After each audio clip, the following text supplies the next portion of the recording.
Vroom, vroom, vroom.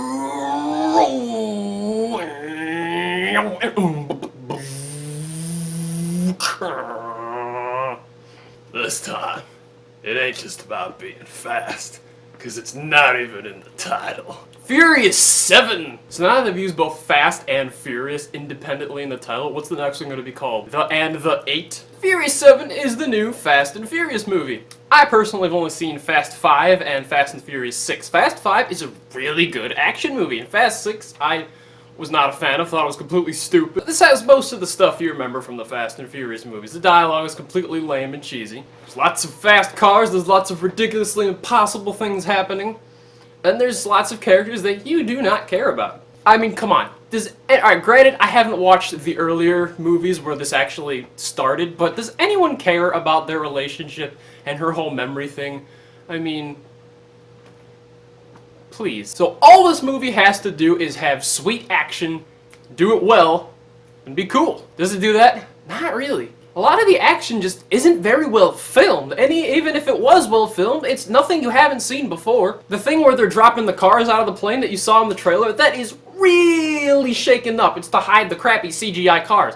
Remember in Mission Impossible Ghost Protocol when Tom Cruise is on the Dubai Tower? Remember how that looked so good? You know why that looked so good? Because they actually did it. You can tell they're trying to hide the crappy green screen behind these cars. And that same problem carries over to the fight scenes. There's so many cuts, and it's not really shaky cam, but the footage is sped up, so the fights and the sound effects are like really stupid. It looks like this. It's ridiculous.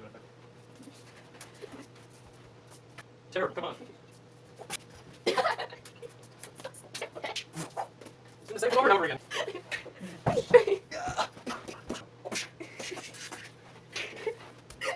Of all the characters that are in this movie, there's really only 4 that matter. There's Vin Diesel, who they focus on way too much in this movie. I always remember Paul Walker kind of being the star of these movies. Now it seems like Vin Diesel's the main character, and I didn't like that, because he's not good enough to carry a whole movie. Paul Walker, who, when he's with his kid, Paul Walker's actually a lot of fun to watch. And I don't know if it was his brother, that's the other thing, because Paul Walker died before the movie came out. You all know that. That's something else. I feel like people are gonna like this movie more than they should just because of Paul Walker, and that's not fair. But of all the characters, Paul Walker and Dwayne Johnson are definitely the most fun to watch. Dwayne Johnson, though, isn't in the movie a lot. I mean, whenever he's smiling, it's so like, oh, that's such a charismatic action hero. And even if he's not winning any Oscars, he's a lot of fun to watch. And he's also ginormous. Guy'd probably kill me with one punch. Which leads into the first impossible thing that happens in the movie. Jason Statham, who I don't like at all. All his movies that I've seen, I've hated. They've been stupid and terrible. I don't think he's a good actor. However, Jason Statham was actually villainous enough in this movie to entertain you. I really like the introduction. It's him walking out of a hospital, but it just shows all these dead bodies and all these bullet holes everywhere and this blown up thing, so it implies that he did it. And the score really matches the tone. His face is always like shaded in shadow. That's redundant. And I'm like, uh-oh, Jason Statham's gonna come get these guys. And he has a fight with Dwayne Johnson, which I'm like, this is gonna be awesome.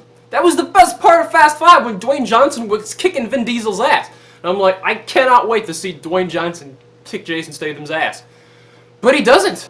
This is the first unbelievable thing in this movie, is that Jason Statham beats up The Rock. I'm like, no! So he's going after Jason Statham for, like, revenge, right? Because he tried to blow up his house and his family. Alright, and this is the first actually unique thing in the movie. Jason Statham and Vin Diesel, they do something, and I'm like, well, that was completely stupid, and you should both be dead, but it was awesome. And then they get out of the car, and Vin Diesel's got a pipe, and he's like, I'm gonna take revenge, and he's gonna, like, beat Jason Statham, and Jason Statham pulls a gun on him, like, what, do you think this was gonna be a street fight? I'm not here to play games. And then he does something completely stupid. Later in the movie, he has a gun, and he throws it away to fight with Vin Diesel. I'm like, you just said you weren't here to play games.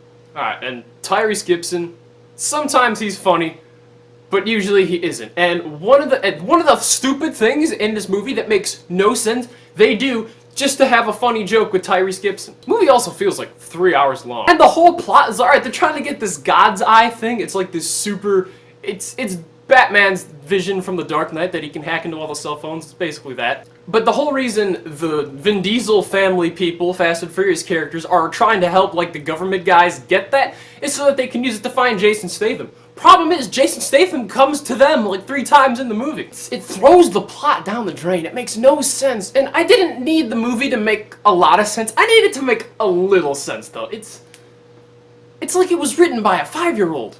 The last act of this movie, things finally get going, but there's a lot of explosions. Like, you'd think Michael Bay directed the last part of this movie. So many things blow up, and people survive the most impossibly survivable situations. The score isn't anything special, but it effectively conveys the tone they want you to feel at that time in the movie. But whenever there's like hip-hop rap songs play, I hate this kind of music. Maybe I'm biased or whatever, but it's terrible, and it's in the movie, so it's something I gotta address. If you like crappy, generic beat, no memorable melody songs in your movie, here you go. Oh, and also if you like mostly naked girls' butts, they're everywhere, and the camera's following them so close, like, that is so pervy. Like, it's not a sin to have hot girls in your movie, but do they need to be rubbing their asses against each other? Come on! All in slow motion with their boobs bouncing everywhere. It's so distasteful. Like, I would rather take straight up nudity that isn't done in an overly sexualized way. At least there isn't a lot of product placement in the movie. That's nice. I'm Vin Diesel, and I prefer Corona. My head is also shaped like a potato.